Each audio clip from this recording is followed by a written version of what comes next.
itu ada di mana, maka dia bisa lanjut ke langkah yang kedua, yaitu adalah bertaubat kepada Allah.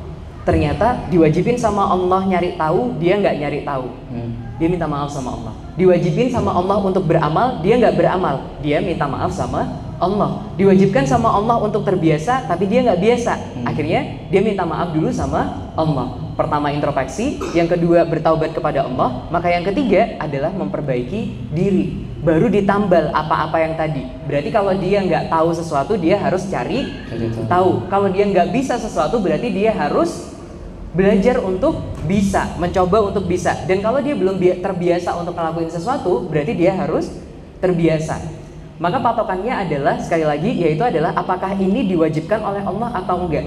Kalau diwajibkan oleh Allah, dia nggak bisa nego lebih lama lagi untuk kembali. Saat itu juga dia harus segera kembali kepada Allah. Karena dia berlombanya bukan dengan orang lain, dia berlombanya dengan kematian diri. Karena andaikan dia sadar, dia mau berubah dan dia mati, even dia belum ngelakuin apa-apa, maka dia udah pada jalan yang tepat. Tapi kalau ternyata dia itu sadar, dia nggak ngelakuin apa-apa dan dia mati, dia tetap berada jalan yang salah. Dapat dipahami maksudnya? Oleh karena itu, pada hal yang ini kita nggak bisa nego waktu untuk kapan segera ngejar. Saat itu juga kita sadar, saat itu juga kita harus ngejar untuk kembali kepada Allah. Kalau itu kita udah ketertinggalan banget. Yang keempat adalah berkumpul dengan circle positif, yang tadi udah disebutin di dalam beberapa cerita, yaitu adalah mendapatkan orang-orang yang akhirnya bikin kita istiqomah di dalamnya. Dapat dipahami ya? Kalau ini adalah perkara-perkara yang kita tertinggalnya, perkara yang diwajibkan oleh Allah, mau nggak mau, saat itu juga kita harus segera ngejar. Harus segera ngejar untuk nggak tertinggal lagi. Tapi kalau ini adalah hal-hal yang tidak diwajibkan oleh Allah, maka kita masuk ke pembahasan yang kedua. Nih, terus gimana dong kalau kita tertinggalnya pada hal yang sebenarnya nggak diwajibkan oleh Allah? Bekerja itu bisa jadi wajib, bisa jadi enggak. Tapi bisa jadi pencapaian yang boleh kayak gitu. Yaitu ketika, kapan bekerja itu menjadi wajib? Kapan teman-teman?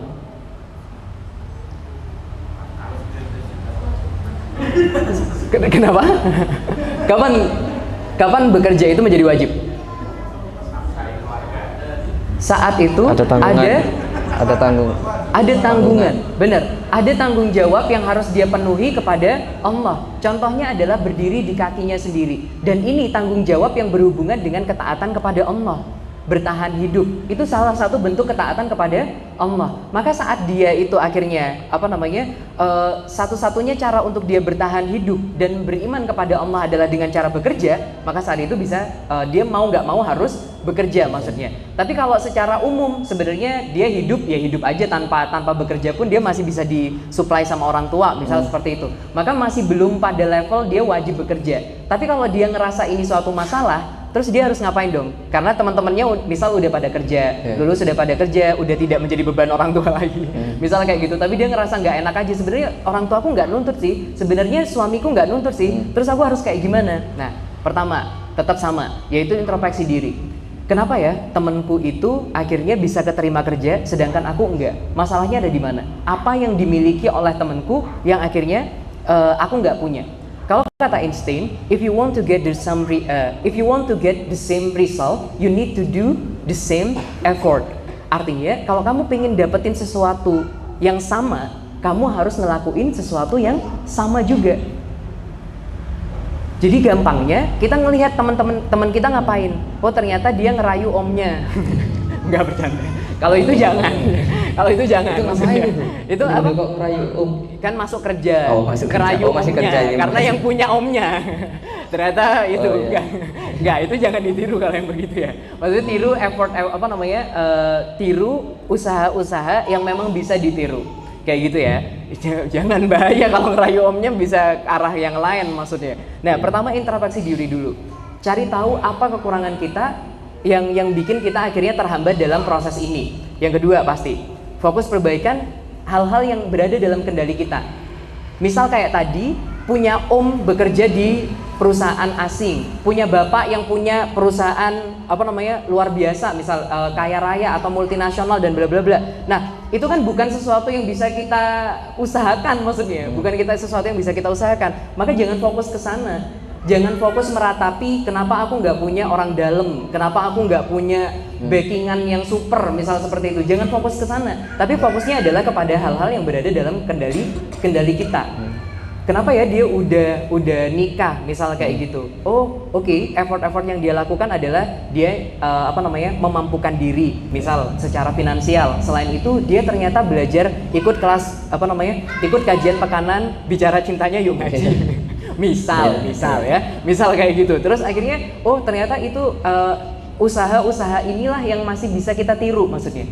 Nah, ketika kita akhirnya fokus untuk meniru hal ini, insya Allah kita itu juga akhirnya bisa mendapatkan apa yang dia dapatkan. Meskipun nanti kalau perkara hasil itu udah urusan Allah ya. Tapi paling tidak yang kedua adalah fokus perbaikan pada hal yang di dalam kendali. Yang ketiga, husnudzon sama Allah apapun hasilnya.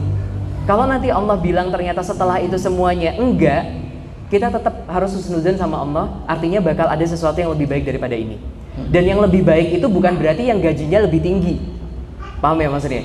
Terus yang lebih baik itu bukan yang pasangannya lebih cantik atau lebih ganteng, misal seperti itu. Gak harus sesuatu yang visible kelihatan kayak gitu, teman-teman. Bisa jadi sesuatu yang lebih baik itu adalah sesuatu yang invisible, sesuatu yang gak terlihat kayak gitu, yaitu berupa pemahaman yang lebih baik, misal seperti itu. Jadi oke, ternyata yang lagi Allah latih itu bukan masalah syukurnya. Ternyata yang lagi Allah latih itu adalah kelapangan dadanya dalam menerima setiap kegagalan, misal seperti itu, sehingga akhirnya dia bisa lebih ikhlas untuk berkembang lagi. Nah, kelapangan dada itu sesuatu yang invisible, sesuatu yang nggak kelihatan, sesuatu yang nggak bisa diukur pakai uang juga, maksudnya kayak gitu. Dapat maksudnya ya? Jadi husnuzan kepada Allah itu bisa jadi Allah itu menambah kebaikan kepada kita dalam hal-hal yang kita nggak bisa lihat. Yang keempat adalah sabar dan syukur dalam seluruh prosesnya. Gamanya gitu. Maka kalau kita kembali lagi kepada proses tadi, aku suka banget sebenarnya kepada si Sander ini ketika dia bilang kayak gini, temen udah dapat kerja, alhamdulillah, berarti itu rezeki dia. Itu kata-kata yang luar biasa banget karena dia akhirnya mengerti bahwa oke, kalau itu rezekiku, dia nggak bakal melewatin aku gitu, maksudnya. Dia nggak bakal pernah meleset dari aku. Kenapa itu bisa nyampe ke dia? Ya karena itu memang rezeki dia, maksudnya kayak gitu. Jadi bagus banget ketika dia akhirnya punya mindset yang seperti ini. Yang kedua, ketika dia bilang akhirnya alhamdulillah ya, temanku udah nikah, alhamdulillah dia akhirnya dipertemukan oleh Allah dengan pasangan yang tepat. Maka punya mindset yang bagus kayak gini, itu modal yang luar biasa teman-teman semuanya. Karena biasanya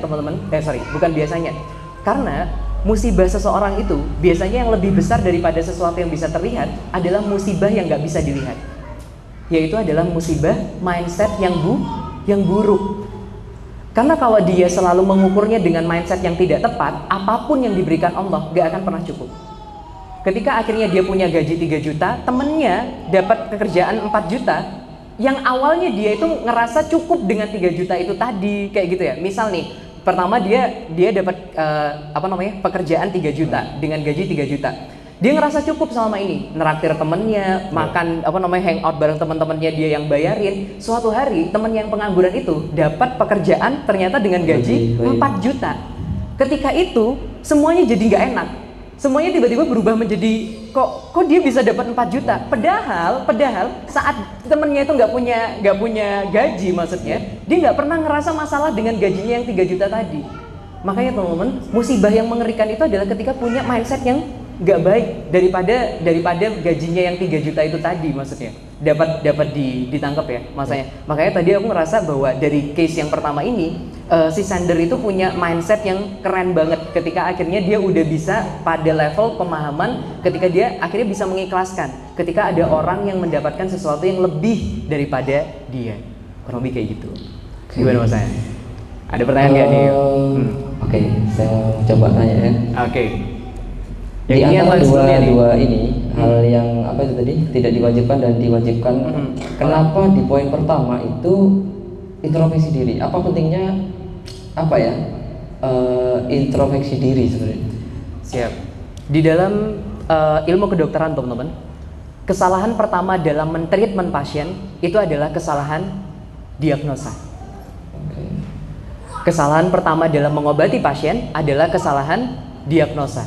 Maka ketika salah diagnosanya, udah buyar. Kalau dia berhasil tetap selamat, itu ya atas izin Allah, maksudnya atas izin Allah. Tapi kalau dia nggak selamat, ya hancurnya itu bukan karena treatment yang salah, tapi karena dari awal dia itu gagal dalam memahami masalahnya itu ada di mana. Nah, sempat kita bahas kayak gini. Seseorang yang gagal dalam memahami kalau dia itu bermasalah, dia bakal gagal dalam memperbaiki dirinya. Seseorang yang tidak menganggap dirinya itu bermasalah adalah orang-orang yang juga tidak akan mengusahakan untuk memperbaiki diri. Tapi orang-orang yang dia pengen memperbaiki diri itu karena dia ngerasa ada sesuatu yang salah dengan dirinya. Makanya poin nomor 1 adalah introspeksi. Karena dia harus tahu dulu apa yang salah. Karena kalau nggak tahu apa yang salah, dia bingung harus memperbaikinya dari mana. Makanya mbak-mbak, nanti kalau suamimu buat salah, please dikasih tahu masalahnya ada di mana. Emang kayak gimana? Enggak apa-apa. Oh, nggak apa-apa. Ada masalah nggak apa-apa. Ini ya gitu. Oke. Siap. Terus gimana Mas? Sudah ya. Dari teman-teman ada tanggapan ya? Oke. Kita masuk ke sesi ini nih. Oh belum. Oh, oke. Tapi ini nih, ada satu quote ya untuk nutup case yang pertama ini. Ada lagi nih. Keberhasilan orang lain itu tidak sama dengan kegagalan kita. Maka hati-hati banget ketika teman-teman itu lagi gagal kalau nonton story WA orang lain.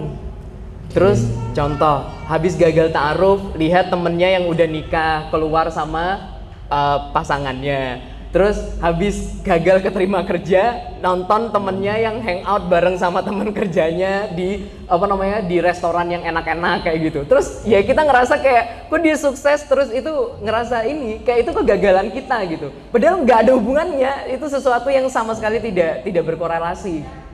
Oleh karena itu keberhasilan orang lain itu tidak sama dengan kegagalan kita. Jadi kalau dia berhasil ya karena dia berhasil aja gitu. Kalau kita gagal juga ya karena kita gagal aja, nggak ada hubungannya dengan keberhasilan orang lain. Kayak gitu. Dan nih ya, makasih ya udah bertahan sejauh ini. Kamu hebat. Oke. Nah, next ya. Nah, ini masuk ke sini. Oke. Dari teman-teman ada yang pengen tanyain nggak atau sharing boleh sharing. Sama mungkin pernah ngerasa tertinggal atau punya case baru boleh, terserah. Iya, monggo. Cowoknya ceweknya boleh. Iya, terserah dari cowok ataupun cewek ya. Atau ternyata punya, ada mas. Oh iya. Siap.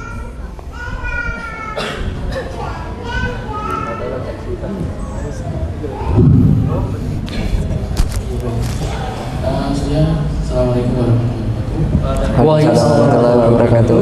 Oke, mungkin sebelumnya terima kasih Kurang dekat. Jazakallah khair untuk materinya. Lumayan jadi mungkin terbesit aja sih sebenarnya. Kan materi kita seri yang sebelumnya kan sabar dan syukur ya. Jadi keinget salah satu ayat favorit saya sih surat Al-Baqarah. Akhirnya wahai orang yang beriman, bersabarlah dan sholatlah.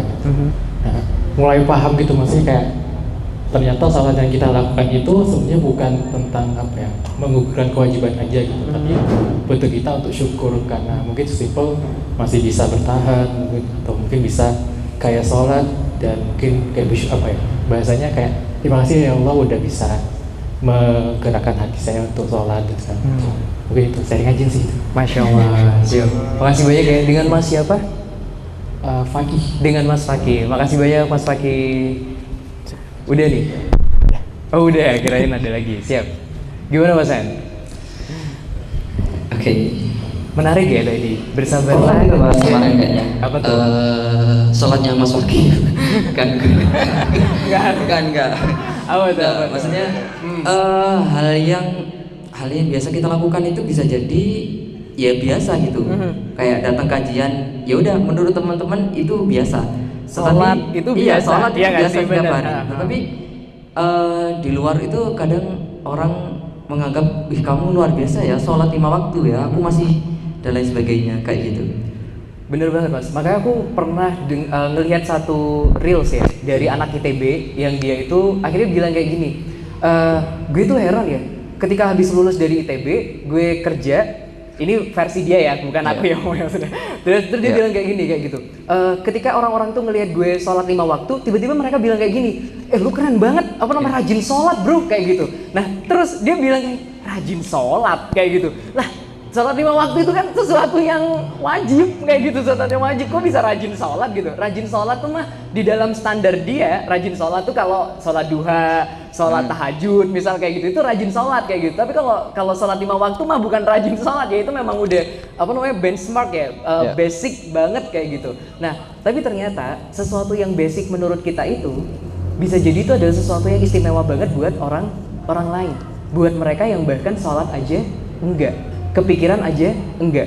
Bayangin banget kenapa enggak sholat itu nemen banget dibandingkan tidak puasa, misal kayak gitu ya, karena puasa itu diingetinnya satu tahun sekali gitu ya, tapi sholat itu diingetinnya 5 kali sehari. Bayangin kalau tinggal di Indonesia lagi ya, bagian mana dari Indonesia yang tidak mendengar azan, maksudnya kayak gitu. Jadi 5 kali sehari. Mungkin ketika memang ini ya, apa namanya, kalau di Bali nggak denger sih, kalau di Bali nggak denger apa, kalau ada kelainan telinga. Oh kelainan, iya. Enggak, bukan di Balinya yang kelainan telinga maksudnya. Orang-orang di luar daerah-daerah itu maksudnya itu bisa jadi nggak denger azan ya, karena ya itu mungkin ya karena kelainan telinga. Tapi kalau dia normal pendengarannya, aku yakin dia pasti denger 5 kali sehari itu apa namanya azan seperti itu. Maka ketika dia nggak sholat itu kayak nemen banget karena diingetinnya 5 kali sehari gitu teman-teman. Makanya itu sih. Jadi, nah aku suka banget tadi pernyataan itu adalah kadang sesuatu yang paling kita sulit syukuri itu adalah justru hal-hal baik yang udah biasa kita lakuin.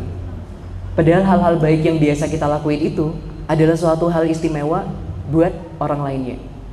Bayangin, buat kita kajian pada malam hari ini bisa jadi hal yang biasa banget.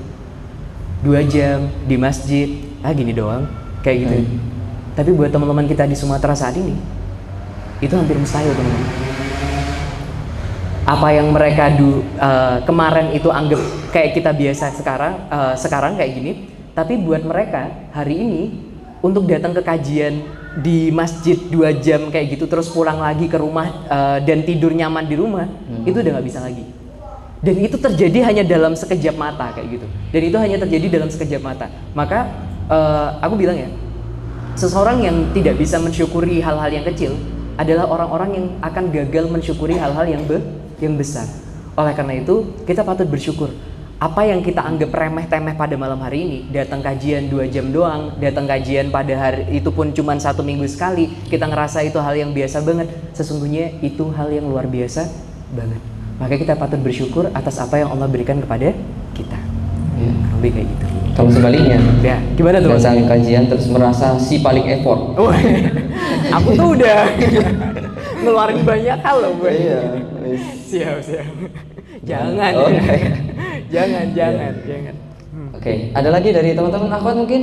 Yang mau sharing boleh. Sharing bebas. Ya. Sama atau teman-teman ikhwan lagi boleh. Ya. Terserah apa aja insight menarik dari teman-teman, insya Allah kita tampung ya. Kita tampung aja. Cerita selama 2025. Ya, ngapain aja mungkin kayak gitu. Atau ada sesuatu yang relate dengan apa yang terjadi di depan misalnya gitu. Siap. Monggo. Ada? Yakin? Kita hitung sampai 3 ya. Kesempatan tidak datang dua kali. Oke, gimana Mas? Lanjut? Oke, lanjut. Oke, kita lanjut. Kalau gitu kita lanjut ke case yang selanjutnya. Masih ada sesi diskusi lagi di ending nanti ya. Jadi bukan di tengah-tengah. Jadi kalau buat teman-teman yang mau cerita, nanti teman-teman bisa cerita di situ. Oke. Saya bacakan ya di case yang kedua. Yap. Aku tuh bisa dibilang udah berdamai sama luka pengasuhan orang tua. Aku broken home ya. Dan orang tua waktu itu pisah secara nggak baik-baik saja. Aku mulai maafkan mereka tahu kalau ini qadar Allah. Tapi kenapa ya rasa luka benci itu masih ada. Mereka selalu memaksa aku untuk jadi ini, memihak salah satu, padahal aku nggak mau. Aku mau denial aja. Kadang capek banget nurutin orang tua yang egonya tinggi banget ke aku. Kayak gitu. Mereka kok kayak Tulungagung ya. Tulungagung bukan ini. Ya. Mereka kok kayak nggak ngerasa anakku nih apa yang dibutuhkan.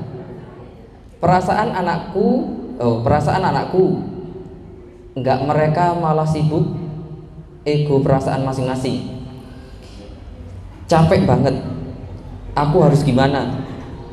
Aku sebagai anak udah berusaha ngertiin mereka, tapi mereka enggak. Aku terus buat sabar, tapi rasanya ini kayak udah di ujung sabar ya. Ini bahasa mana sih? Bahkan kadang aku lebih suka ngumpul sama temen daripada sama keluargaku sendiri. Kayak gitu, Mas. Masalah keluarga ini. Oke, coba kita fokusin di sini dan kita hapusin ini. Oke, capek banget. Aku harus gimana? Aku sebagai anak udah berusaha ngertiin mereka, tapi mereka enggak. Aku terus buat sabar, tapi rasanya ini kayak udah di ujung sabar. Bahkan kadang aku lebih suka ngumpul sama teman daripada keluargaku sendiri. Maka kita dia yang tak pernah dimengerti. Case kita yang nomor 2, dia yang tak pernah dimengerti. Nah, pertanyaannya, mengapa sakit ketika kita nggak dimengerti? Pernah nggak sih ngomong terus nggak dimengerti? Sering kan? Sering kayaknya. Sering banget. Sering. Nah, ternyata kenapa sih kita sakit? Mengapa sakit ketika kita nggak dimengerti gitu ya? Karena hati didesain untuk mengerti dan dimengerti, teman-teman semuanya. Maka ketika akhirnya hati kita itu nggak mendapatkan apa yang harusnya dia dapatkan, makanya dia ngerasain sakit kayak gitu. Jadi gini ya, dia mengerti doang gitu, dituntut mengerti doang hatinya, tapi nggak dikasih pengertian si hatinya ini tadi. Makanya dia akhirnya ngerasa sakit hati. Karena apa ya? Karena hatinya kayak separuh terpenuhinya. Dia bisa dituntut untuk mengerti, tapi tidak pernah dimengerti. Nah, kapan saat ini jadi masalah?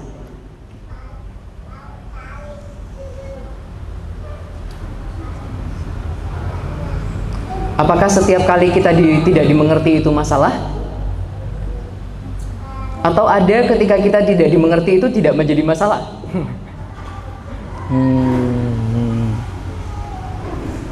Jawabannya, saat ini membuat kita sulit taat kepada Allah. Saat kita tidak dimengerti dan itu tidak membuat kita sulit untuk taat kepada Allah, maka itu jadi nggak bermasalah, teman-teman. Contoh, Rasulullah pernah nggak sih sakit hati ketika akhirnya omongannya itu nggak ada yang ngerti? Enggak. Ternyata Rasulullah malah akhirnya berusaha lagi lebih baik agar orang-orang itu mengerti kata-katanya. Paham gak sampai sini? Ketika akhirnya ada orang-orang yang akhirnya didakwahi mental, gak dimengerti kata-kata ini, kayak gitu. Dengan teknik apapun gak dimengerti, tapi Rasulullah itu gak pernah buat itu jadi masalah gitu. Karena hal ini tidak pernah membuat Rasulullah itu jadi sulit untuk taat kepada Allah, tapi justru bikin Rasulullah itu makin taat kepada Allah dengan kesabarannya. Dapat dipahami nggak? Tapi kalau hal ini tidak dimengerti itu membuat kita sulit taat kepada Allah, saat itulah jadi masalah. Contoh, ketika akhirnya orang tua yang tidak mengerti kita membuat kita sulit untuk berbakti kepada Allah, kepada orang tua, padahal berbakti kepada orang tua itu adalah hal yang diperintah oleh Allah, maka itu adalah masalah. Paham gak maksudnya? Karena tidak dimengertinya kita oleh orang tua bikin kita gak bisa baik sama mereka. Ketika mereka akhirnya gak baik sama kita, bikin kita gak baik sama mereka, dan itu jadi masalah. Tapi ketika akhirnya mereka gak baik sama kita, tapi kita bisa tetap baik, tetap enjoy, tetap bla bla bla kayak gitu, tetap bisa santai, jadi masalah gak? Nggak jadi masalah. Dapat dipahami ya? Oke. Maka kita sepakati dulu ini, yaitu kapan saat tidak dimengerti itu menjadi masalah adalah ketika itu bikin kita sulit taat kepada Allah. Lantas apa yang harus kita lakuin kalau udah dalam kondisi seperti ini? Nah, kita bahas. Hati didesain untuk mengerti dan dimengerti. Nah, dan kita berharap orang tua lah yang akhirnya memberikan pengertian itu kepada kita. Tapi gimana kalau ternyata orang tua itu tidak memenuhi perannya untuk memberikan kita cinta, untuk memberikan kita pengertian, untuk memvalidasi perasaan kita, untuk akhirnya memberikan cara agar kita itu bisa mengurai perasaan-perasaan negatif dalam kehidupan kita. Gimana kalau ternyata orang tua ini tidak memenuhi perannya? Ternyata manusia itu udah punya mekanismenya. Ketika satu pintu ditutup, maka manusia itu bakal ngebuka pintu yang lainnya. Maka kalau teman-teman lihat, perhatikan lagi di case yang tadi, maka dia bilang kayak gini, aku itu lebih nyaman kumpul sama temen dibandingkan sama keluarga. Maka itulah mekanisme yang kedua. Saat seseorang itu tidak mendapatkan cinta dari orang tuanya, maka dia akan mendapatkan cinta dari tempat yang lain. Bersyukurnya si sender itu dapatnya dari sahabat, dari teman-temannya. Tapi bagi beberapa orang, dia dapetin itu dari pasangannya. Pacar. Which mean adalah pacar.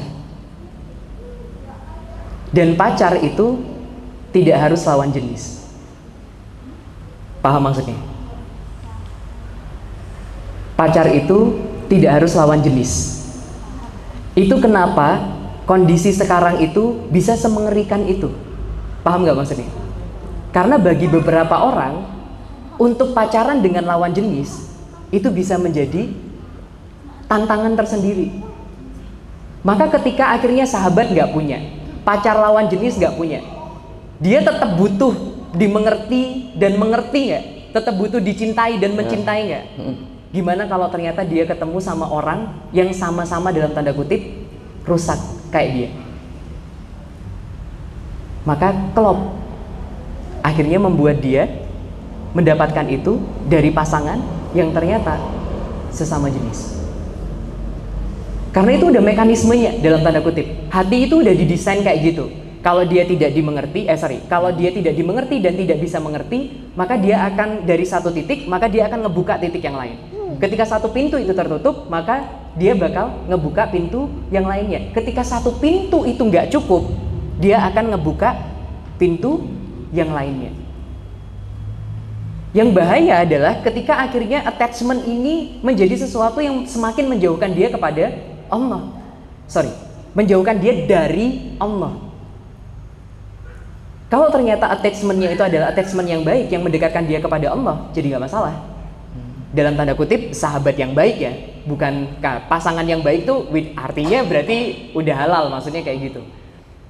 Tapi kalau ternyata dia mendapatkan sahabat-sahabat yang nggak baik, pasangan-pasangan yang nggak baik, itu menjadi masalah baru yang lebih rumit untuk diselesaikan daripada masalah ya orang tuanya tadi. Maka ini ya, berharap pada Allah, berharap pada makhluk adalah awal sumber kekecewaan. Maka ketika akhirnya orang tua itu nggak bisa memenuhi rasa ingin dimengertinya dia, maka dia akan nyari itu kepada sahabat, atau dia bakal nyari itu kepada pasangan. Tapi pertanyaannya, yang namanya sahabat atau pasangan itu pasti bisa memuaskan dia nggak? Enggak. Teman itu sebaik-baiknya teman tuh juga ada reseknya, paham nggak maksudnya? Sebaik-sebaiknya pasangan itu juga ada kalanya di mana pasangan itu juga resek kayak gitu. Dan ketika dalam kondisi seperti ini, maka dia bakal kecewa lagi sama sahabatnya, sama pasangannya, karena pasangannya dan sahabatnya itu bentuknya adalah manusia. Yang dia itu terbatas, yang katanya Ali, aku udah ngerasain semua rasa sakit di dunia ini, tapi yang paling sakit adalah berharap kepada manusia. Maka berharap pada makhluk adalah awal sumber kekecewaan yang baru sebenarnya. Maka kalau ternyata buat si sender, dia bikin attachment-nya itu kepada temannya tadi, bisa bahaya banget. Kalau ternyata suatu hari temannya itu pergi, atau temannya itu nanti berubah karena menemukan teman yang lain, atau menemukan pasangan halalnya yang bikin dia udah gak bisa main lagi. Pernah gak sih punya sahabat baik, tiba-tiba di pacaran pas SMP? terus dia nggak mau bareng lagi gitu. Kita kayaknya pernah ya maksudnya. Iya, jadi teman main PS rental bareng kayak gitu ya dari kecil, tiba-tiba pacaran dong dia. Akhirnya nggak jadi main PS lagi bareng gitu. Itu rasanya menyakitkan banget, pernah nggak sih kayak gitu? Ya, jadi ya itu sedikit intermezzo ya. Terus harus gimana dong? Terus harus gimana dalam kondisi seperti ini? Kalau ternyata makhluk itu hanya akan bikin kita kecewa, harusnya attachment-nya itu kepada siapa teman-teman? Benar. Harusnya ketika orang tua itu tidak memenuhi pengertian yang harusnya dimiliki, yang didapatkan oleh hati anaknya, maka anaknya jangan bikin attachment kepada makhluk, tapi bikin attachment itu atau ikatan itu kepada Allah. Karena Allah adalah satu-satunya yang tak pernah membuat kecewa. Gimana mas caranya bikin attachment kepada Allah? Aku nggak bisa ngelihat Allah, aku butuh sesuatu fisik yang bisa dilihat, yang bisa diajak main, bisa diajak curhat, bisa diajak makan bareng, bisa diajak selfie, upload story WA, tag-tagan di komen apa kayak misal kayak gitu, saring kirim reels lucu misal kayak gitu. Aku butuh orang yang bisa digituin. Masa aku mau bikin akun Allah terus aku tag-tag sendiri terus aku jawab-jawab sendiri, masa kayak gitu? Enggak ya. Terus ternyata bagaimana cara agar mengerti dan dimengerti Allah? Ternyata adalah dengan mematuhi aturannya dan menjauhi larangannya. Karena bahasa cintanya Allah itu nggak bahasa cinta lewat WA. Bahasa cintanya Allah itu bukan lewat pelukan. Paham nggak maksudnya? Bahasa cintanya Allah itu bukan pakai word of affirmation, misal kayak gitu. Bahasa cintanya Allah itu adalah quality time. Dimana akhirnya dimanapun kita berada, kapanpun kita butuh, Allah selalu ada. Gak pakai WA, gak pakai mencet tombol, kita cukup ingat aja, dan Allah ingat kita. Dan ketika kita jalan kepada Allah, maka saat itu Allah lari kepada kita. Buat teman-teman yang akhirnya gak mendapatkan attachment yang baik kepada orang tuanya, siapapun kamu, jangan pernah mengharapkan kebahagiaan itu datang dari manusia. Even dia baik banget, meskipun dia baik banget, dia neraktir makan, dia hadir nyanyiin kamu tiap malam ketika mau bobo, misal kayak gitu. Dia dengerin seluruh curhatanmu ketika kamu lagi butuh. Sekalipun dia sebaik itu, percayalah pada suatu hari dia bakal kecewain kamu. Makanya sebaik apapun dia, jangan bikin attachment kepada dia, tapi bikin ikatan itu hanya kepada Allah. Karena nelpon Allah itu nggak pakai kuota WA. Bahkan ketika kita udah gak punya uang sedikit pun di dompet kita tetap bisa ngobrol sama Allah maksudnya. Dan itu gratis.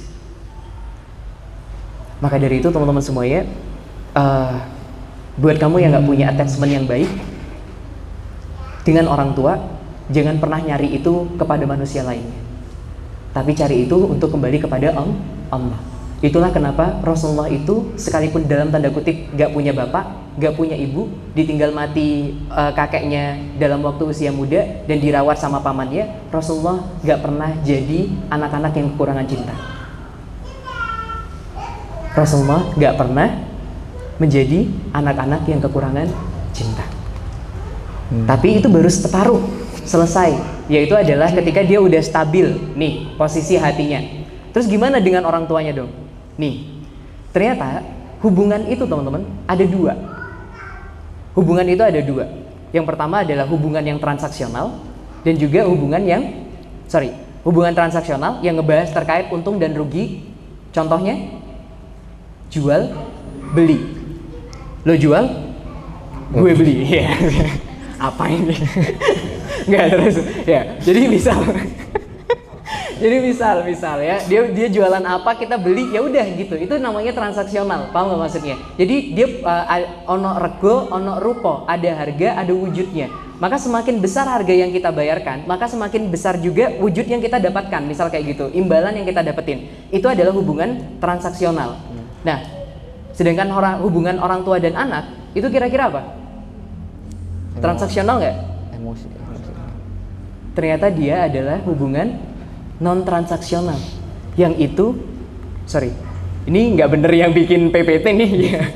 Ya, jadi ternyata hubungan yang lainnya itu adalah hubungan non transaksional yang isinya bukan lagi untung dan rugi, tapi isinya adalah pahala dan dosa. Pertanyaannya, hubungan orang tua itu masuk yang mana? Yang transaksional atau yang non transaksional? Ternyata dia non transaksional. Oleh karena itu, kalau kita diperlakukan gak baik di toko seseorang, maka kita bisa akhirnya komplain terkait pelayanan yang mereka berikan. Paham maksudnya? Karena ini transaksi. Aku berani bayar segini, maka aku harusnya dapetin pelayanan yang bagus. Tapi di dalam hubungan non transaksional, kita nggak ngitung untung ruginya, tapi kita ngitung mana yang paling banyak memberikan pahala. Maka ketika akhirnya orang tua itu nggak baik, anaknya harusnya gimana? Anaknya kabur katanya. Enggak. Kalau orang tua itu nggak baik, berarti anaknya harus gimana? Nggak baik juga. Kalau ditampar sama orang tua, apakah jawabannya anak itu harus menampar balik orang tuanya? Kalau orang tuanya pernah berkata kasar kepada anaknya, apakah jawabannya anaknya harus berkata kasar juga kepada orang tuanya? Kalau orang tuanya menelantarkan dia ketika dia kecil, apakah artinya ketika orang tuanya udah tua nanti, dia wajib ditelantarkan oleh anaknya? Aku yakin teman-teman tahu jawabannya, tapi aku yakin juga berat untuk menjawabnya. Ketika ternyata itu orang tua kita, ketika dia yang gak baik sama kita, ketika dia yang ngomongnya gak baik sama kita, ketika dia yang akhirnya mukul kita pakai tangannya, ketika dia yang nendang pakai kakinya, ketika dia yang gak ngebiayain kita, ketika dia yang akhirnya gak peduli ketika kita sakit, ketika dia yang akhirnya gak pernah ngambil raport kita, dia gak pernah nyusul kita sekolah, dia yang gak pernah hadir dalam setiap perkembangan kita, dan ternyata jawabannya kita harus baik sama dia. Itu berat banget pasti. Itu berat banget. Tapi teman-teman, ini bukan hubungan transaksional. Ini bukan hubungan ketika lu jual, gue beli. Bukan. Tapi ini adalah hubungan yang kata Allah, kita jawab aja gak boleh. Dan itu berat banget pasti rasanya. Iya kalau dia modelnya kayak bundanya Nusa Rara ya, baik banget, dimana tiap kali anaknya ngelakuin kesalahan tiba-tiba muncul ayat Al-Quran, hadis Rasul misal kayak gitu ya, itu bisa seperti itu misal kayak gitu. Nah gimana kalau ternyata orang tua kita nggak kayak gitu? Gimana kalau ternyata orang tua kita adalah orang pertama yang nyakitin kita, orang pertama yang tidak bersyukur atas hadirnya kita di dunia ini? Gimana kalau ternyata orang tua kita adalah orang pertama yang menyumpahi atau menyesal karena kita hadir di dunia ini? Pasti nggak mudah buat kita akhirnya untuk berbuat baik kepada mereka. Termasuk dalam kondisi ini. Ketika dia sakit dia nggak pernah ditanyain, tapi orang tuanya hanya fokus dengan dirinya sendiri. Orang tuanya minta, itu loh ibumu ngini, itu loh bapakmu ngini. Semuanya dua-duanya minta divalidasi, tapi ternyata anaknya tidak pernah mendapatkan validasi yang sama dari orang tuanya. Maka jadi step ini tidak dibahas di awal. Step ini adalah step 2. Maka dalam memperbaiki hubungan rumah tangga teman-teman semuanya, yang harus diselamatkan duluan adalah diri sendiri dulu, sebelum akhirnya menyelamatkan orang lain. Kalau teman-teman ingat ayatnya, selamatkanlah dirimu dan keluargamu dari siksa api neraka. Dirimu dan keluargamu dari siksa api neraka. Artinya adalah selamatin kamu dulu, pastiin kamu selamat dulu. Pastiin kamu selamat dulu, baru akhirnya narik orang-orang itu agar selamat juga sama. Di dalam pesawat terbang, ketika akhirnya terjadi hal-hal yang emergensi, yang pertama kali harus dilakuin apa? Menyelamatkan diri sendiri dulu. Muncul tabung oksigen dari atas, jangan pasangin ke orang sebelah dulu, tapi pasang dulu buat kita. Bukan tabung oksigen ya, tabung oksigen mah tabungnya ya enggak. Selang apa ya namanya? Selang oksigen lah, intinya itulah pokoknya. Masker oksigen itu dipakai dulu, baru pakaiin orang di sebelahnya. Maka sama dalam kondisi seperti ini. Kalau hubungan rumah itu adalah broken home, jangan nyelamatin orang tuanya dulu, selamatin dirimu dulu. Dalam artian adalah stabilkan emosimu dulu, stabilkan isi hatinya dulu, bikin attachmentnya itu kepada Allah. Maka andaikan nanti teman-teman berbuat baik kepada orang tua, tapi jawabannya nggak pernah cukup, teman-teman santai aja. Karena yang paling penting dalam kehidupan teman-teman adalah apa kata Allah. Allah bilang kalau kamu disakitin, sabar. Step 2 ini tidak bisa dilakukan kecuali attachment-nya udah bener. Kecuali ikatan teman-teman ketika tempat teman-teman menggantungkan harapan itu udah bener. Kalau belum bener, teman-teman nggak bisa masuk ke step ini. Karena step ini hanya akan menjadi banyak curhatan, banyak keluhan, banyak trait yang muncul dari setiap kejadian bersama orang tua. Yang trait itu akan memicu validasi dari luar. Kalau aku sih mending tinggalin aja orang tuanya yang kayak gitu. Hebat banget ya mbak, kamu masih bisa mendengarkan orang tua yang model seperti itu. Hebat banget ya kamu akhirnya bisa bertahan. Kalau aku sih mending keluar. Maka step 2 itu hanya bisa dilakukan ketika step pertama selesai, yaitu adalah bikin attachment yang benar kepada Allah.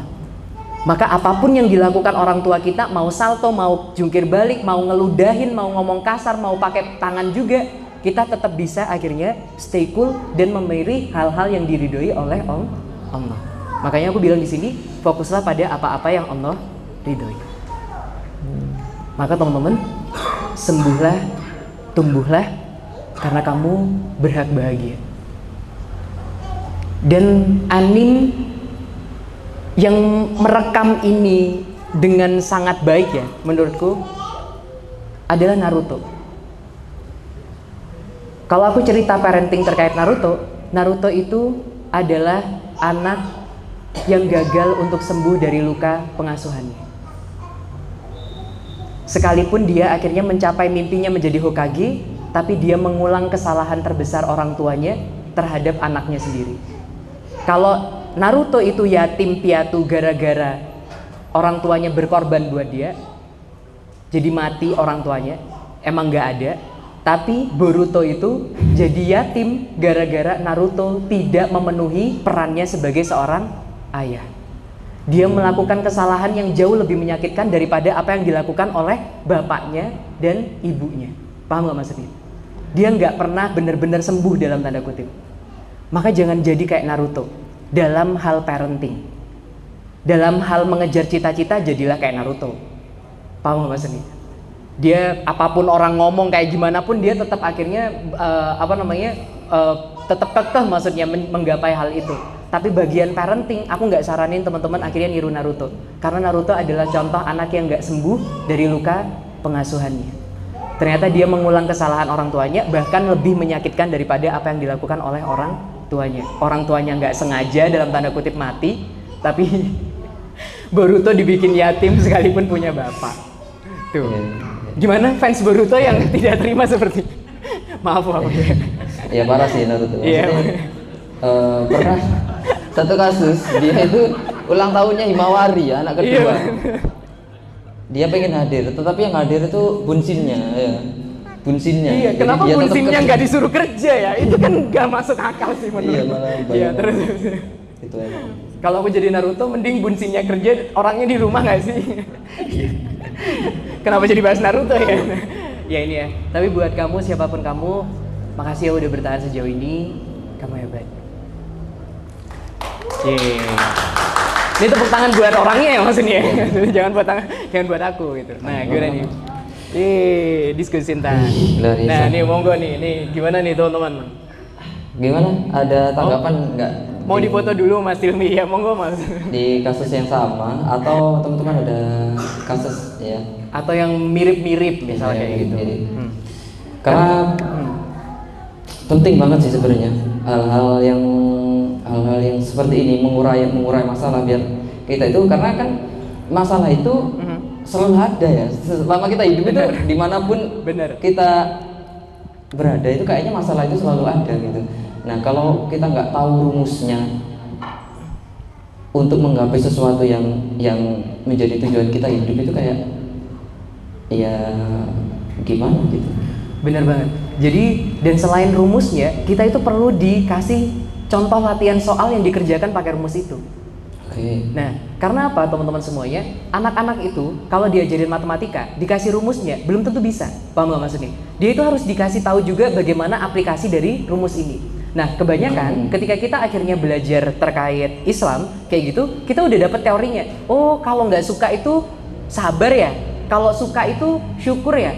Tapi ketika nggak dikasih tahu bagaimana pengimplementasian terkait sabar dan syukur, meskipun kita akhirnya dapat cobaan yang sama, kita tahu jawabannya apa, kita nggak ngerti gimana caranya jawabnya. Makanya itu penting banget buat kita akhirnya selain belajar rumusnya, kita belajar bagaimana mengaplikasikan rumus tersebut. Kurang lebih kayak gitu. Gimana? Ada yang mau sharing cerita yang sama atau? Monggo.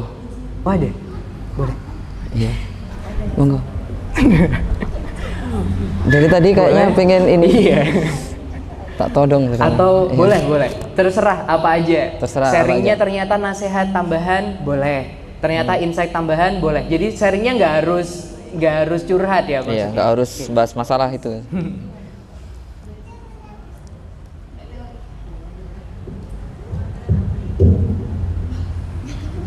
Menanti. Iya. Bismillahirrahmanirrahim. Izin ucap sedikit mungkin ya buat tambah insight ke teman-teman. Ya. Mungkin cerita dari sendernya tadi kurang lebih sama, yang mana tangki cinta kita enggak penuh dari rumah. Jadi mencari-cari cinta untuk memenuhi tangki yang kosong itu ke teman-teman dan hal-hal di luar rumah.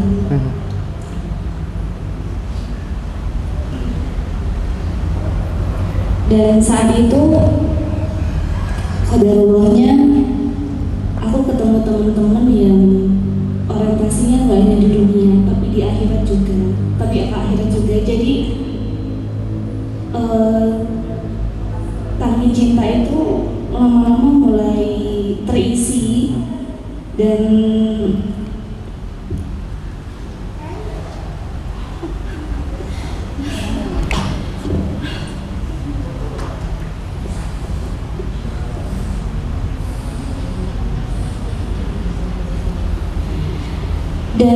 sebelum aku mengisi tangki cinta itu, aku dikasih pesan waktu itu sama salah satu teman bahwa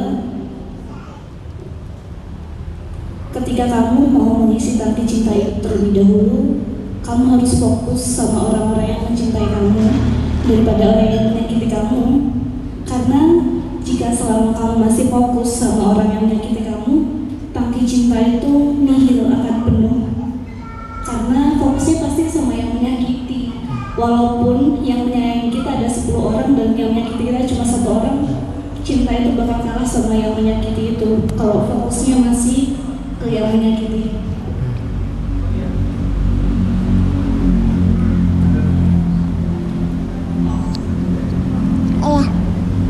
Udah? Siap. Makasih banyak Mbak atas sharingnya ya. Masya Allah. Aku jadi teringat ini Mas. Aku pernah dapat satu kisah, yaitu judulnya Dua Batu Bata. Kisah seorang seniman yang dia itu bikin satu tembok yang keren banget, dimana tapi ternyata ada 2 batu bata yang cacat di temboknya.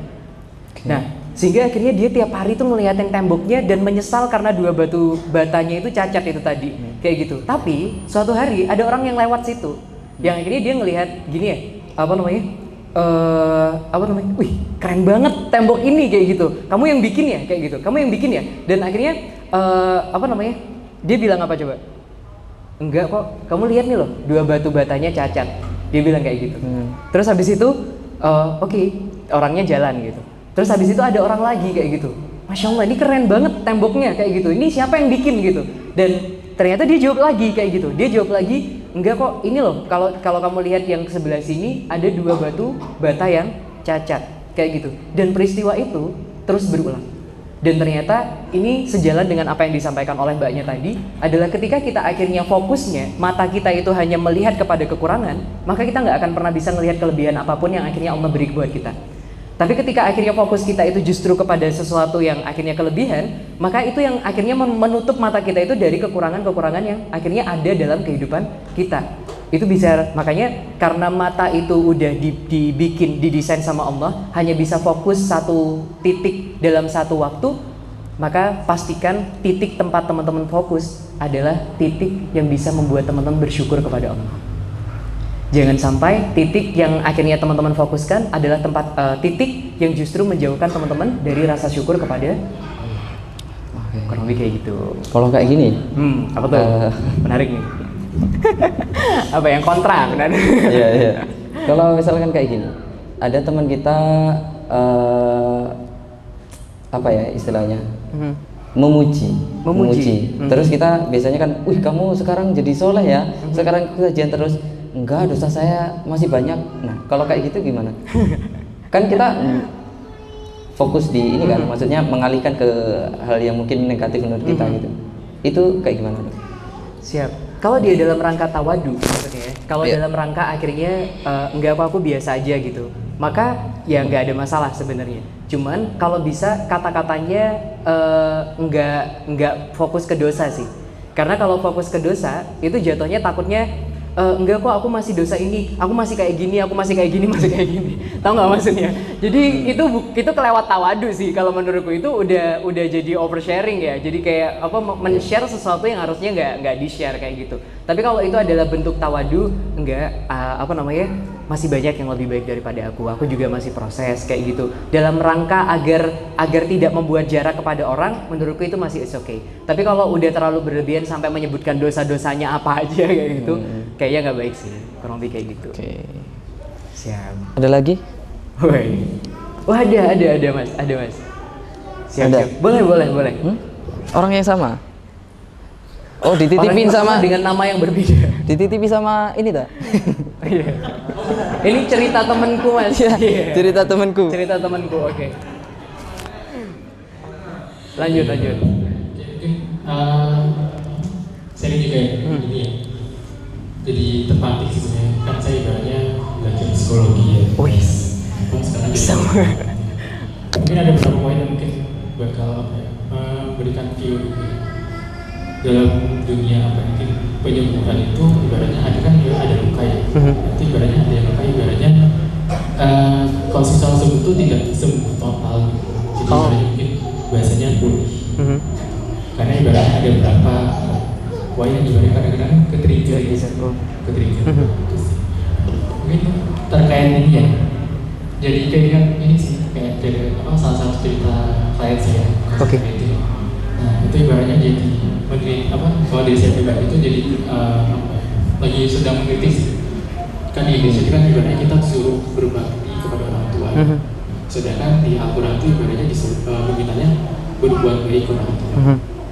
Jadi paham ternyata maksudnya berbuat baik itu dalam artian biar semisal ada anak yang kebetulan dapat orang tua yang kayak gitu ya. Nah itu ibaratnya kita nggak langsung cut dan segala macam. Tapi ibaratnya kita berbuat semampu kita dan tadi itu kan udah banyak ibaratnya fokus ke diri kita sendiri baru ke orang lain. Jadi lebih ibaratnya kayak dapat insight baru dari meteorologi dan pasangan. Makasih banyak, Masya Allah. Oke, siap. Tes. Gimana mas? Emang ini ya, luka-luka batin itu memang nggak bisa sembuh total atau kayak gimana?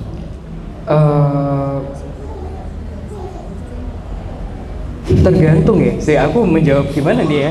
Kalau di dalam medis memang ada sesuatu yang nggak bisa disembuhin ya, kayak gitu. Ada sesuatu yang memang nggak bisa disembuhkan, tapi akhirnya kalau di dalam medis itu menjadi new normal kata-katanya. Paham nggak maksudnya? Istilah medis ini pernah dipakai dalam COVID, dalam peristiwa COVID. Jadi new normal itu adalah keadaan normal yang baru, yang tidak sama dengan normal yang sebelumnya. Contoh, new normal itu pada orang yang ketabrak, terus kakinya hilang, terus dia akhirnya pakai kaki prostetik ya, jadi nambah kaki baru, maka dia tetap normal jalan, tapi itu bukan normal sebagaimana normal yang sebelumnya kayak gitu. Kalau di medis yang penyakit fisik ada kayak gitu, tapi kalau dalam penyakit batin atau mental ya kayak gitu, aku belum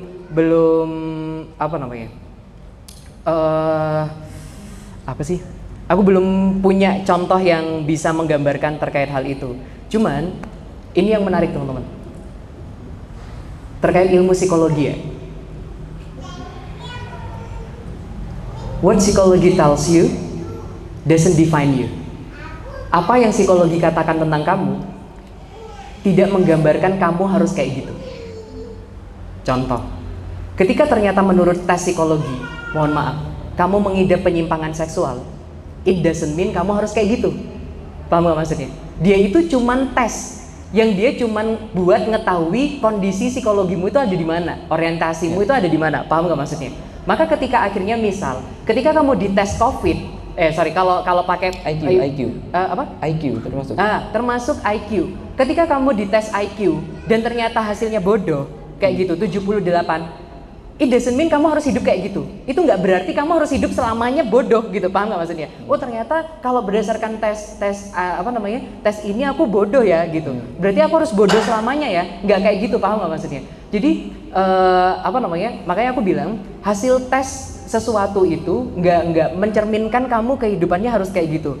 Kenapa aku harus bilang kayak gini? Karena seringkali orang-orang itu bersembunyi di balik hasil tes kayak gitu. Seringnya itu ini apa tuh? Introvert, Nah extrovert. bener, itu yang mau tak bahas Yeah. juga. Introvert, extrovert. Jadi seringkali akhirnya introvert dan extrovert itu nggak defines kamu harus hidup kayak gitu banget, kayak gitu. Paham nggak maksudnya? Itu cuma ngasih tahu kamu itu sebenarnya tipikal orang yang seperti apa, kecenderungannya ke arah mana, minimal seperti itu. Tapi bukan berarti akhirnya kamu nggak punya pilihan untuk melawan hal itu atau untuk melampaui hal tersebut. Kenapa ini penting banget? Karena dunia saat ini itu membolak-balikan kebenaran dengan cara seperti ini. Ketika akhirnya, kenapa aku harus bahas ini ya? Karena sejalan dengan apa yang aku sampaikan tadi. Ketika seseorang itu tidak mendapatkan validasi dari orang tuanya, maka dia akan berusaha untuk kaget aku anakku tipe. Ya, jadi seseorang itu akan berusaha untuk mendapatkan validasi dari sahabatnya atau dari pasangannya. Nah, termasuk yang aku tadi bilang terkait pasangan sesama jenis itu, Mas. Kenapa harus dibahas? Karena memang ini lagi rame. Ini lagi rame banget. Nah, aku mau bilang kayak gini. Kalau ternyata hasil dari tes psikologi orientasimu memang menyimpang, bukan berarti kamu harus kayak gitu. Itu cuman ngasih tahu kamu kalau kamu lagi sakit aja. Bukan berarti kamu harus akhirnya seumur hidup tuh harus menyimpang kayak gitu. Paham maksudnya? Kayak gitu. Jadi ini tuh pernah dibahas karena kayak gini ya. Mohon maaf ya, ketika kamu akhirnya cinta kepada seseorang, bukan berarti harus dilampiaskan saat itu juga. Karena kehidupan itu pakai otak maksudnya. Pakai otak.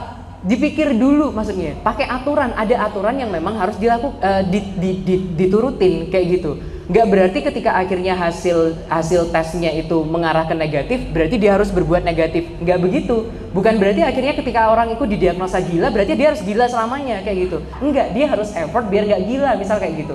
Atau ketika dia akhirnya didiagnosa punya masalah psikologi di mana, ya dia harus effort untuk sembuh. Termasuk ketika akhirnya dia ternyata didiagnosa mengalami penyimpangan orientasi seksual. Ketika dia mengalami hal seperti ini, maka dia harus sembuh. Dia berusaha untuk sembuh, melakukan apapun yang akhirnya mendatangkan ridho Allah. Bukan akhirnya menuruti setiap hasil tes yang akhirnya ada pada dia. Kebayang maksudnya ya? Sehingga akhirnya aku berharap teman-teman akhirnya tidak bersembunyi di balik hasil tes ini. Contoh, suatu hari ketika dia akhirnya trauma masa lalu, habis itu dites depresi, maka dia akhirnya berlindung kepada depresinya ini untuk tidak pernah sembuh. Oke, tes digunakan untuk diagnosis saja berarti? Benar. Ya. Tes digunakan untuk diagnosis, bukan untuk tuntunan hidup. Ketika kamu didiagnosa depresi, bukan berarti kamu harus depresi selamanya. Harus terus kayak gitu. Enggak, justru kamu didiagnosa depresi itu biar untuk bisa sembuh, bukan untuk menjadi pembelaan. Sebenarnya ini relate dengan pembahasan yang ketiga sih. Tapi aku tanya dulu, nutut nggak? Kalau nutut kita bahas ke yang ketiga, karena itu sejalan dengan apa yang harus kita bahas. Nutut kayaknya. Oke, kalau gitu kita langsung aja deh ya. Apa? Teman-teman. Yang ketiga apa emang? Hah? Yang ketiga ini. Nah, ini terakhir ya teman-teman, insyaallah. Kebaca nggak sih Mas? Atau langsung aja? Langsung aja kayaknya. Oke. Intinya teman-teman di sini. Untungnya kali ini meledaknya gak separah kapan lalu, ya karena dikelilingi orang-orang baik. Dan singkat cerita, ini adalah cerita orang yang menahan luka. Yang dia itu ngerasa tertekan selama ini, tapi dia itu akhirnya menyibukkan dirinya agar tidak mengurusi hal-hal yang menyakitkan buat dia. Tapi ketika pada suatu hari dia masuk kepada semester tinggi di kuliahnya, yang artinya dia tidak sesibuk ketika dia masih semester awal, maka pikirannya itu menjadi lowong. Hal-hal yang akhirnya nggak penting itu mulai terpikirkan lagi, dan itu yang bikin dia akhirnya meledak. Maka ternyata dia sadar selama ini dia nggak pernah sembuh. Dia itu selalu lari dari masalahnya selama ini. Ternyata ketika dia sibuk itu adalah bentuk dia lari dari hal-hal yang menyakitkan buat dia. Maka kita akan bahas ini, dia yang menahan luka. Pembahasan ini cukup sensitif buat orang-orang yang punya trauma, jadi aku berharap semoga tidak menyakiti teman-teman. Mengapa seseorang itu bisa terus terluka sih mas? Kalau menurut Mas Han, kenapa seseorang itu akhirnya terus terluka? Atau kenapa orang-orang itu bisa terus sakit? Adalah karena ada kelainan. Ada kelainan, atau karena penyebab sakitnya nggak hilang nggak sih? Oke. Sumbernya tetap ada di situ. Ya. Atau sumbernya udah hilang, tapi sakitnya nggak diobatin. Oke. Nah, contoh nih, bukan contoh, nih ya. Mengapa seseorang itu bisa terus terluka? Kita bahas yang pertama dulu. Karena sumbernya tidak hilang. Kenapa sumbernya itu tidak hilang? Bisa jadi karena tidak siap meninggalkan si sumber ini. Contoh kasus perselingkuhan. Kenapa seseorang itu bisa terus terluka? Karena diselingkuhi. Karena dia terus melihat subjek perselingkuhannya itu ada di depan dia. Paham Mas ini? Tapi kenapa dia akhirnya terus terluka? Karena dia nggak siap ninggalin si cowok ini atau si cewek ini, atau si suami ini atau si istri ini. Paham Mas ini? Jadi akhirnya, atau yang selanjutnya, dia yang tidak siap ditinggalkan. Dia yang tidak siap ditinggalkan. Yang pertama, tidak siap meninggalkan. Bisa karena dia dimanipulasi sama pasangannya, kena gaslighting. Pasangannya juga akhirnya ngelakuin gini, kalau kamu tinggalin aku bakal bunuh diri. Banyak banget kasus kayak gini. Atau sebaliknya, tidak siap ditinggalkan, mau cerai. Kalau buat cewek-cewek gak punya pekerjaan, anak udah banyak, gimana nanti anak, gimana nanti bertahan hidup. Maka nih ya penyebabnya ya. Jadi tidak siap meninggalkan itu biasanya hasil manipulasi, karena si pasangannya itu pinter banget dalam memanipulasi si pasangan yang lain ya, korbannya. Dia yang, kamu tahu nggak kenapa aku selingkuh? Karena kamu nggak pernah hadir buat aku, kamu nggak pernah ngelayanin aku. Pokoknya dia gaslighting banget. Dia nyalahin si korbannya, bikin korbannya itu, iya ya, jangan-jangan aku yang selama ini nggak pernah hadir buat dia. Sehingga akhirnya dia tidak siap meninggalkan si cowok ini atau si cewek ini, karena hasil dari manipulasi pasangannya. Atau sebaliknya, dia tidak siap ditinggalkan. Emangnya ada orang yang bisa nerima aku apa adanya? Dan ini beratnya adalah contoh ketika, mohon maaf ya, cewek yang dipakai pacarnya. Cewek yang udah dipakai sama pacarnya itu nggak siap untuk ditinggalkan sama pacarnya. Meskipun pacarnya itu udah selingkuh, udah melakukan hal yang menyakiti, bahkan pada level abusive ya, udah menyakiti dengan fisik. Kenapa nggak ditinggalkan kayak gitu? Ya karena dia udah kehilangan nilai dirinya selama ini. Dia ngerasa udah memberikan segalanya, tapi ternyata pacarnya tetap ngecewain. Dan dia takut kalau dia ditinggalkan sama pacarnya, gak ada orang lain yang mau nerima dia apa adanya. Maka gimana kalau ternyata kasusnya seperti ini? Ternyata fokus pada apa yang menjadi tanggung jawabmu. Kalau lu putusin gue bakal bunuh diri. Ya udah mati aja. Ya udah mati aja dalam tanda kutip gitu ya. Ya udah mati aja, udah terserah kayak gitu. Maksudnya apa? Hidup dia tanggung jawab dia. Hidup dia tanggung jawab dia. Kalau kamu putusin aku bakal miskin dan bla bla bla, ya urusan dia gitu. Maka fokus aja kepada apa yang menjadi tanggung jawab diri. Terus gimana? Kalau ditinggalkan, aku nanti nggak bisa bertahan hidup, bro, sis. Dari awal yang menanggung dirimu adalah dirimu sendiri sebenarnya. Maka kamu harus yakin banget kamu masih bisa bertahan dan kamu memang itu menjadi tanggung jawab. Mau nggak mau ya kamu tetap harus mengupgrade diri, mengupgrade nilai diri supaya akhirnya kamu nggak kehilangan jati diri ketika akhirnya berhubungan dengan seseorang, maksudnya seperti itu. Sehingga akhirnya tidak terjebak dalam toxic relationship yang bikin kamu akhirnya nggak bisa move on.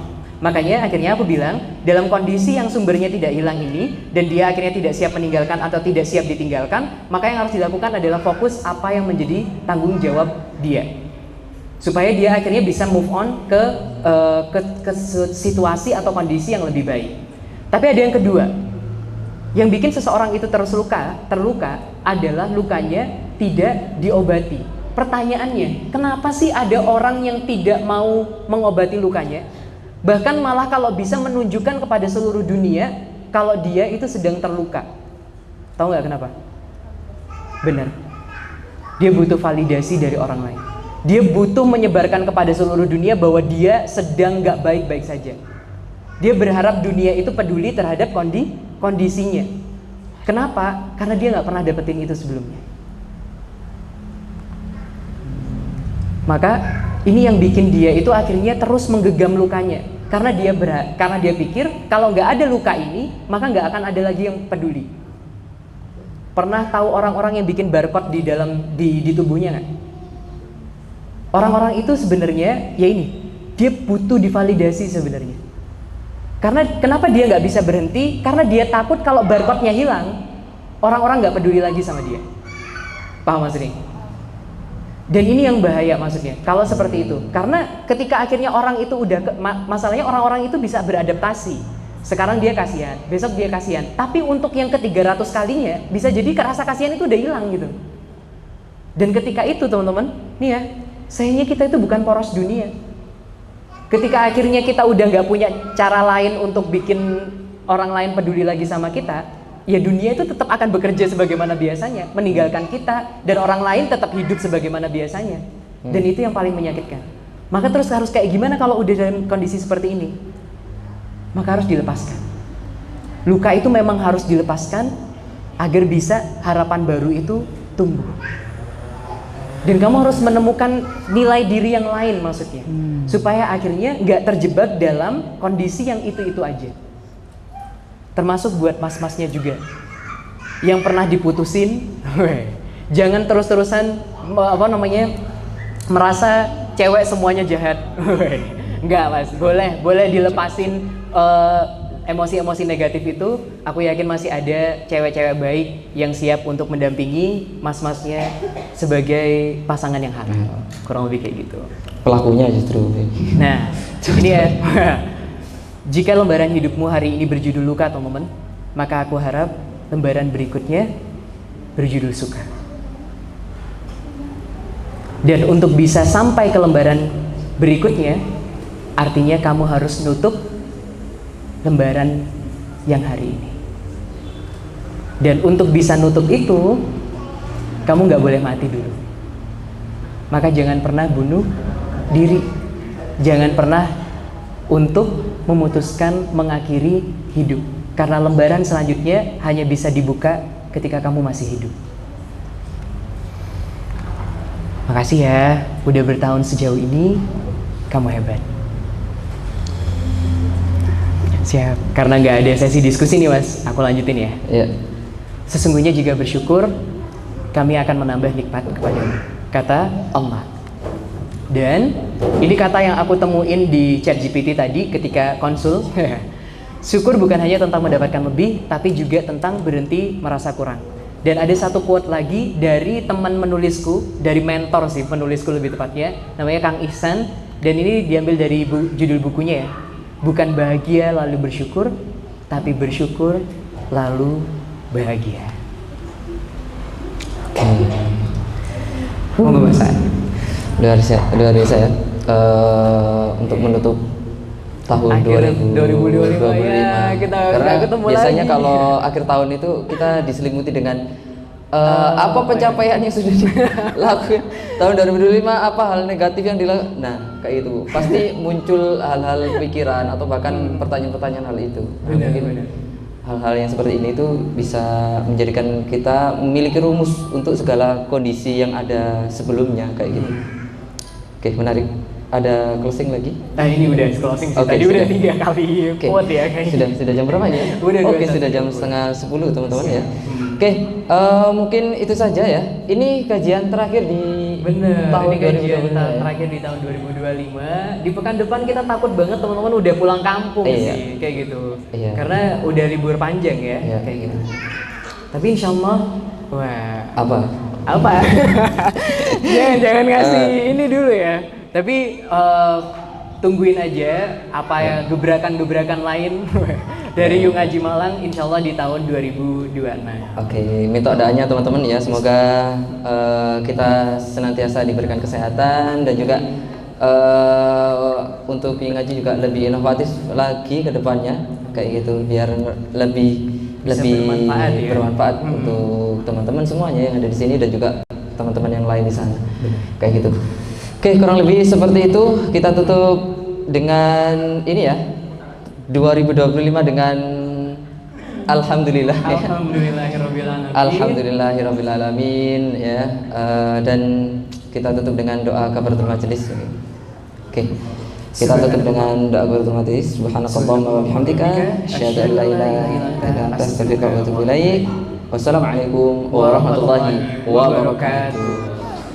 Oke, hati-hati teman-teman, sampai jumpa di tahun depan ya. Siap, makasih banyak teman-teman semuanya udah menemani 2025-nya Yung Aji Malang. Masya Allah, Insya Allah setelah ini kita bakal foto-foto bareng buat yang cowoknya, buat yang ceweknya ada di sebelah sini ya. Monggo, tafadhol. Ya. Ya.